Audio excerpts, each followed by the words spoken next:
जय हिंद, वंदे मातरम। दोस्तों, कर्नाटक विधानसभा चुनाव 2023 को लेकर सभी पार्टियों में खलबली मच गई है। ऐसे में ओपिनियन पोल के आंकड़े क्या कुछ दर्शाते हैं? क्या जनता सत्ताधारी बीजेपी पार्टी एक बार फिर से कमल खिला पाती है, या अन्य पार्टियां जैसे कांग्रेस एंड जेडीएस खड़ी कर सकती हैं मुश्किलें? या इस बार बारी है सत्ता में बदलाव की? क्या कांग्रेस को इस बार सबसे ज़्यादा बहुमत मिल सकता है, या इस बार सत्ता में तीसरी पार्टी जेडीएस से एचडी कुमारस्वामी की बढ़ रही है संभावना? तो जी ना दोस्तों, सीधे ओपिनियन पोल की बात कर लेते हैं। आंकड़े क्या कुछ दर्शाते हैं?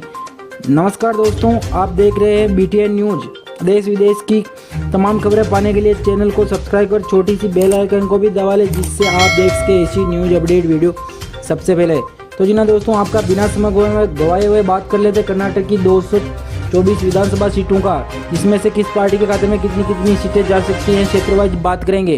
तो हमारे सामने निकल कर आ रहा है जिला बालाकोट की 9 सीटों में से 4 सीटें भारतीय जनता पार्टी के खाते में, यानी कि बसवराज बोम्मई के खाते में यहाँ से 4 सीटें जा सकती हैं। वहीं दूसरी ओर कांग्रेस पार्टी के खाते में 2 सीटें देखने को मिल सकती है, और जेडीएस पार्टी के खाते में यहाँ से 3 सीटें जा सकती है, और अदर पार्टी के खाते में 0-0। चामराजनगर की 12 सीटों में से 6 सीटें बीजेपी के खाते में देखने को मिल सकती है। वहीं कांग्रेस पार्टी के खाते में यहाँ से 4 सीट जा सकती है, और जेडीएस पार्टी को यहाँ से 2 सीट के साथ ही संतुष्टि करनी पड़ सकती है, और अदर पार्टी के खाते में 0-0। हवेली की बात करें तो हवेली की 4 सीटों में से 1 सीट, यानी कि भारतीय जनता पार्टी को यहाँ से 1 सीट ही मिल पा रही है। वहीं कांग्रेस पार्टी को यहाँ से सबसे ज़्यादा जो कि 3 सीटें देखने को मिल सकती हैं यहाँ से, और जेडीएस पार्टी के खाते में 0-0, और अदर पार्टी का भी 0-0 से टुकड़ा और साफ होता हुआ नजर आ रहा है। बिदर की बात करें ना तो 4 सीटों में से 2-2 सीट कांग्रेस और बीजेपी के खाते में जा सकती है। वहीं जेडीएस को 0 से हार का सामना करना पड़ सकता है, और अदर पार्टी के खाते में भी 0-0। तुमकुर की बात कर लेते हैं। तुमकुर सामने निकल कर आ रहा है, जिसमें से 14 सीटों में से भारतीय जनता पार्टी के खाते में 10 सीटें जा सकती है। वहीं दूसरी ओर कांग्रेस पार्टी के खाते में 2 सीट और 1-1 seat JDS and other party के खाते में जा सकती हैं यहाँ से। अच्छा, सिरमागा सामने निकल कर आ रहा है। सिरमागा की 10 सीटों में से 5 सीटें बीजेपी के खाते में और 3 सीट कांग्रेस पार्टी के खाते में, वहीं 1-1 seat JDS and 1 seat other party के खाते में जा सकती हैं। 53 सीटों का सर्वे कर चुके, जिसमें से 28 सीटों पर केवल भारतीय जनता पार्टी अपना अब तक रोप जमाती हुई नजर आ रही है, और कांग्रेस पार्टी के खाते में 16 सीट देखने को मिल रही है, और जेडीएस पार्टी के खाते में 7 सीट और 2 सीटों पर कब्जा करती हुई नजर आ रही हैं अन्य पार्टियां। तो क्या दोस्तों, इस बार जनता बसवराज बोम्मई को सबसे ज़्यादा पसंद करती हुई नजर आती हैं, या फिर कांग्रेस पार्टी कर सकती हैं अगली सीटों में उलटफेर? तो जी ना, अगले क्षेत्र की बात कर लेते हैं। तो गदग की बात करें ना तो गदग की 2 सीटों में से 2 की 2 सीट, यानी कि पूरी की पूरी 2 सीटें भारतीय जनता पार्टी अपने खाते में बटोर सकती है। वहीं कांग्रेस पार्टी के खाते में और जेडीएस के खाते में 0 से यहाँ से सामना करना पड़ सकता है, और अदर पार्टी को भी 0-0 से। कोप्पल सामने निकल कर आ रहा है। कोप्पल की 10 सीटों में से 6 सीटें बीजेपी के खाते में, वहीं दूसरी ओर कांग्रेस पार्टी के खाते में 3 सीटें देखने को मिल सकती हैं, और 1 सीट जेडीएस पार्टी के खाते में, यानी कि जेडीएस के एचडी कुमारस्वामी के खाते में देखने को मिल सकती हैं, और 0-0 सीट अदर पार्टी के खाते में। दक्षिण कन्नड़ की 4 सीटों की बात करें ना तो 3 सीटों पर अकेले तो भारतीय जनता पार्टी अपना रोप जमा सकती है दोस्तों यहाँ से, और 1 सीट कांग्रेस पार्टी के खाते में जा सकती है, और जेडीएस पार्टी के खाते में 0-0, और उधर पार्टी के खाते में भी 0-0। रायचर की 13 सीटों की बात कर लेते हैं तो रायचर की 13 सीटों में से 5 सीटें भारतीय जनता पार्टी के खाते में जा सकती है यहाँ से, और 6 सीटें जो कि सबसे ज़्यादा सीटें यहाँ से कांग्रेस पार्टी के खाते में जाने की संभावना है, और जेडीएस पार्टी के खाते में यहाँ से 2 सीट ही मिल सकती है, और अदर पार्टी के खाते में 0-0 सीट देखने को मिल सकती हैं। दावड़गिरी की बात करें ना तो 2 सीटों में से 2 की 2 सीटें भारतीय जनता पार्टी बटोर सकती है, अदर पार्टियों को यहाँ से 0-0 से सपड़ा साफ हो सकता है। अच्छा, बीजापुर की बात कर लेते हैं ना तो बीजापुर की 10 सीटों में से 4 सीटें बीजेपी के खाते में और 3 सीट कांग्रेस पार्टी के खाते में जा सकती हैं। जेडीएस पार्टी के खाते में यहाँ से 2 सीट मिलने की पूरी संभावना है दोस्तों, और 1 सीट यहाँ से मिल जा सकती है अदर पार्टियों के खाते में। 94 सीटों का सर्वे आप देख पा रहे हैं सीधे स्क्रीन पर, जिसपे से 50 सीटें केवल भारतीय जनता पार्टी के खाते में देखने को मिल रही हैं, और 29 सीटें कांग्रेस पार्टी के खाते में, यानी कि सबसे ज़्यादा सीटें अब तक तो भारतीय जनता पार्टी के खाते में देखने को मिल रही है, और भारतीय जनता पार्टी कांग्रेस पार्टी से लगभग यानी कि 21 सीटें आगे चलती हुई नजर आ रही, और जेडीएस पार्टी के खाते में 12 सीटें जाती हुई नजर आ रही हैं, और अदर पार्टी के खाते में अब तक 3 सीटें देखने को मिल रही है।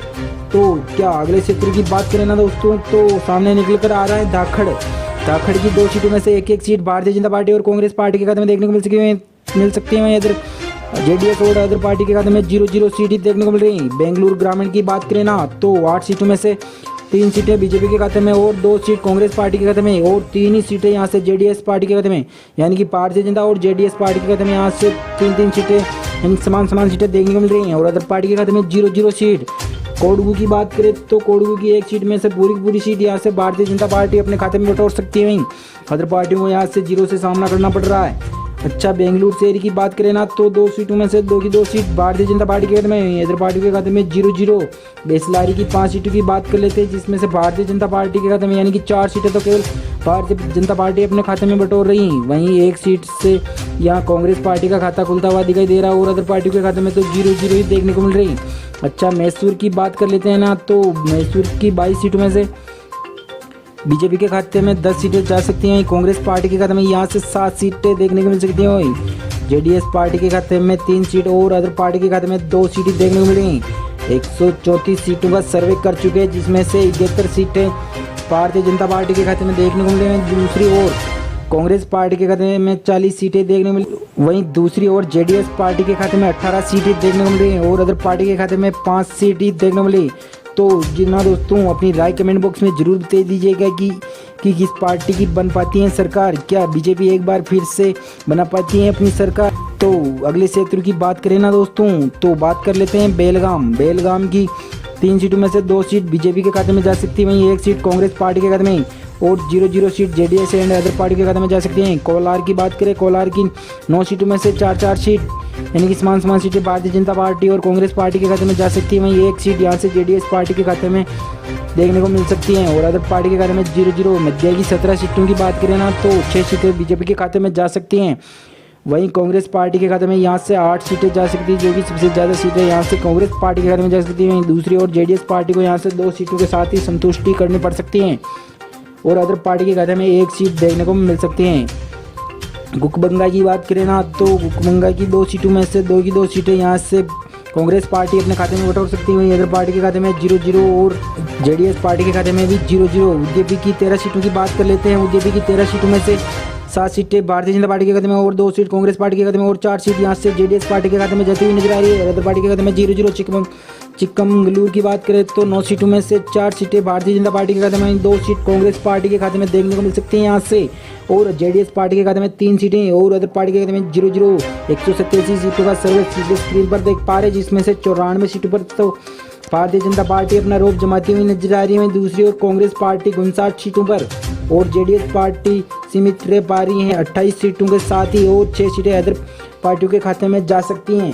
तो अगले क्षेत्र की बात करें तो हमारे सामने निकल कर आ रहा है चित्रदुर्ग की 7 सीटों में से 3 सीट यानी कि भारतीय जनता और पार्टी और कांग्रेस पार्टी के खाते में 3 सीटें देखने को मिल रही है। एक सीट जेडीएस पार्टी के खाते में और अदर पार्टी के खाते में 0। हसन सामने निकल कर आ रहा है। हसन की 4 सीटों में से 1 सीट भारतीय जनता पार्टी के खाते में, वहीं 2 सीट कांग्रेस पार्टी के खाते में देखने को मिल सकती है। जेडीएस के खाते में भी 1 सीट देखने को मिल सकती है और अदर पार्टी के खाते में 0। उत्तर कन्नड़ की बात कर लेते हैं, जो कि सबसे ज़्यादा विधानसभा सीटें यहाँ से उत्तर कन्नड़ में देखने को मिलती हैं, जो कि 26 सीटें हैं। 26 में से 13 सीटों पर तो केवल भारतीय जनता पार्टी अपना रोब जमाती हुई नजर आ सकती है यहाँ से और कांग्रेस पार्टी के खाते में 8 सीटें देखने को मिल सकती है और जेडीएस पार्टी के खाते में यहाँ से 4 सीटें जाने की पूरी संभावनाएं हैं और अदर पार्टी के खाते में यहाँ से 1 सीट ही मिलने की संभावनाएं जताई जा रही हैं। कर्नाटक की 224 सीटों का सर्वे कर चुके हैं, जिसमें से 111 सीटें देखने को मिल सकती हैं भारतीय जनता पार्टी के खाते में, यानी कि बसवराज बोम्मई जी अपने खाते में 111 सीटें दर्ज कर सकते हैं। वहीं दूसरी ओर